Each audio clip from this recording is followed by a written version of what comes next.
ទីក្រុងបាងកកជាប់ចំណាត់ថ្នាក់លេខទី12ក្នុងចំណោមទីក្រុងដែលមានគុណភាពខ្យល់អាក្រក់បំផុតនៅលើពិភពលោកខណៈកម្រិតភាគឥតនៃធូលីពុល PM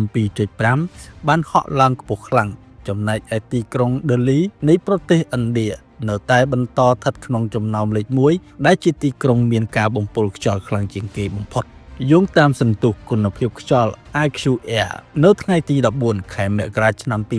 2026គុណភាពខ្យល់ AQI របស់ទីក្រុងបាងកកបានកើនឡើងសន្ទុះដល់161ដែលត្រូវបានចាត់ចូលជាតំបន់ពណ៌ក្រហមកម្រិតនេះមានន័យថាគុណភាពខ្យល់មិនល្អនិងផ្ដល់គ្រោះថ្នាក់ដល់សុខភាពសម្រាប់មនុស្សគ្រប់វ័យខាងក្រោមនេះគឺជាសន្ទុះគុណភាពខ្យល់ AQI នៅតាមទីក្រុងនីមួយៗក្រុងដេលីប្រទេសឥណ្ឌា291 ដាកាបង់ក្លាដេស247ឆៃទូប្រទេសចិន228ហាណូយប្រទេសវៀតណាម211កុលកាតាប្រទេសឥណ្ឌា209ការ៉ាជីប្រទេសប៉ាគីស្ថាន195ក្រុងគុយវ៉ែតប្រទេសគុយវ៉ែត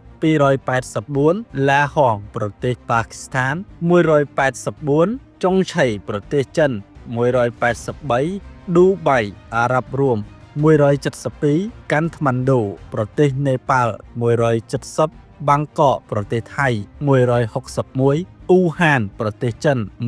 160សន្ទុះ AQI នេះត្រូវបានវាស់ដោយផ្អែកលើសារធាតុពុលចំនួន6ប្រភេទរួមមានធូលីល្អិត PM 2.5 PM10 ធូលីដែលយើងមើលមិនឃើញនឹងភ្នែកទទេឧស្ម័នអូโซនកាបូនម៉ូណូអុកស៊ីតអាសូតឌីអុកស៊ីតនិងស្ពាន់ធ័រឌីអុកស៊ីត